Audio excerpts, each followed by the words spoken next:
Assalamualaikum warahmatullahi wabarakatuh. Salam Nusantara, salam sejahtera untuk kita semuanya. Salam Om Swastiastu, Namo Buddhaya, salam kebajikan, Rahayu. Saudara-saudaraku sebangsa setanah air yang saya cintai, saya banggakan. Bertemu lagi dengan saya, Gusmar, dari lereng Gunung Slamet di Banyumas, Jawa Tengah.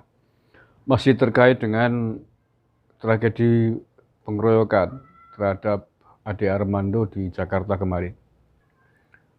Dalam peristiwa tersebut, sesungguhnya ada hikmah besar yang kita ambil sebagai warga negara Indonesia.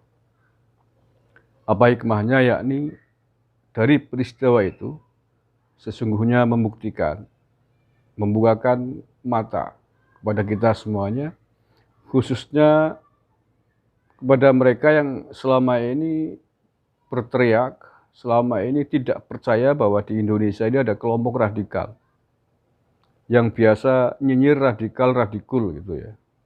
Ya walaupun kita tahu bahwa nyinyiran radikal-radikul itu sesungguhnya juga diungkapkan tidak hanya oleh orang yang tidak tahu tentang peta gerakan Islam, tetapi juga oleh mereka kelompok radikal itu sendiri, dengan maksud agar mengkamuflasekan dirinya, untuk menutupi dirinya, untuk menutupi radikalismenya gitu. Atau strategi maling teriak maling gitu ya. Dia yang maling tapi udah orang lain maling gitu, biar orang tidak tahu bahwa dia itu maling gitu.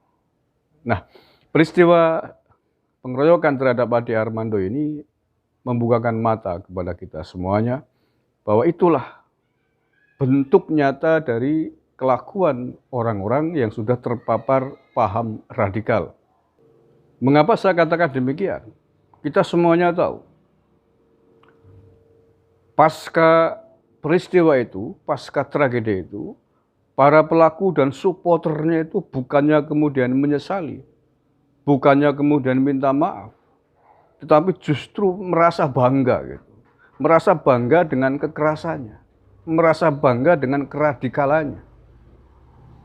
Bahkan kemudian mentargetkan beberapa nama lain yang selama ini dianggap satu geng dengan Ade Armando.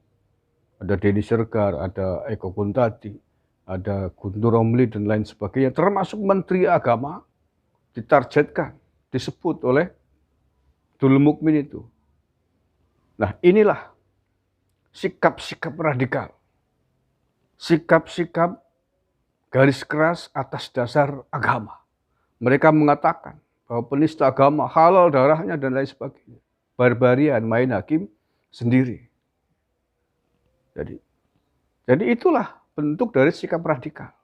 Nggak mau diatur, tidak menghargai tata aturan hukum yang kita miliki. Maunya pakai cara sendiri. Orang yang tidak sepaham dengan mereka dituduh menista agama halal darahnya. Jadi kelompok radikal itu memang ada di tanah air ini. Kalau nggak ada kan kita tidak punya BNPT, kita nggak punya Densus 88, kita nggak punya gerakan deradikalisasi. Karena memang kelompok ini sudah sangat membahayakan bangsa dan negara. Itu tidak berkuasa. Coba kalau mereka bagian dari orang atau kelompok yang berkuasa di negara ini, jadi apa negara ini? Contoh nyata adalah yang terjadi di Taliban. Orang dituduh melanggar aturan mereka, dituduh tidak sesuai dengan mereka, ditemu di jalan, dibunuh beramai-ramai, tanpa ada proses hukum, tanpa ada proses pengadilan. Itulah kelompok radikal. Ada penyanyi, ada pemusik dan lain sebagainya, diburu, dibantai, dibunuh di jalan. Itu yang ada di Afghanistan hari ini. Karena kelompok radikal sekarang menguasai, memegang tampuk kekuasaan. Nah, oleh karena itulah, apakah Indonesia akan dibiarkan dipenuhi oleh orang-orang yang berpaham radikal seperti ini?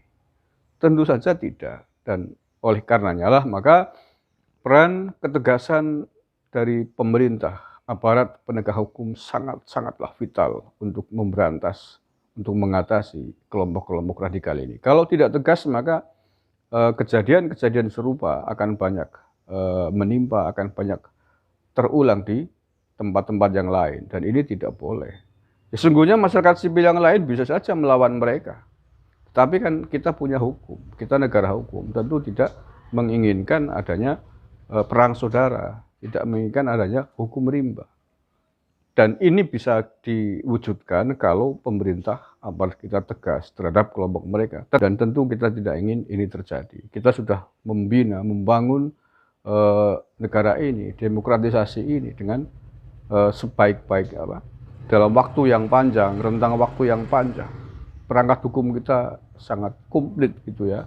Aparat keamanan kita juga sangat solid. Maka tentu saja kita masih berharap lah kepada pihak kepolisian khususnya untuk bertindak tegas terhadap anasir-anasir kelompok-kelompok radikal. Tidak hanya pada pelaku radikalisme yang menghajar Ade Armando kemarin, tetapi juga kepada pihak-pihak orang-orang yang menyokong, yang merasa bersyukur, ikut merasa kegembiraan yang sangat menghabisi, mengamuk, menganiaya orang, rasa kemudian dibarengi dengan kebanggaan, kepuasan.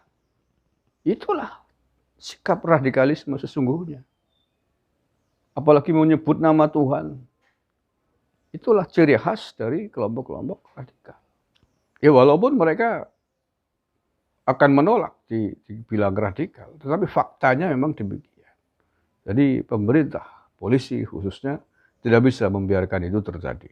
Tidak bisa membiarkan peristiwa itu tanpa ada tindakan tegas. Tindak tegas baik kepada para pelakunya, provokatornya, dan kalau perlu menurut saya adalah orang-orang yang merestui, orang-orang yang mensupport, mendukung gerakan radikal ini, yang mengamini, ikut bangga dengan apa yang terjadi di Jakarta, dengan pengeroyokan itu. Ini adalah sama saja dengan menyokong sikap-sikap radikalisme tumbuh di Indonesia. Sama saja dengan memberikan bensin kepada pihak-pihak lain, kelompok mereka untuk melakukan hal yang sama. Tidak bolehlah itu dibiarkan. Nah, saya kira itu vlog saya kali ini. Mudah-mudahan ada manfaatnya. Terima kasih. Kurang lebih mohon maaf. Wallahul muwaffiq ila aqwamit thoriq. Assalamualaikum warahmatullahi wabarakatuh. NKRI. Harga mati.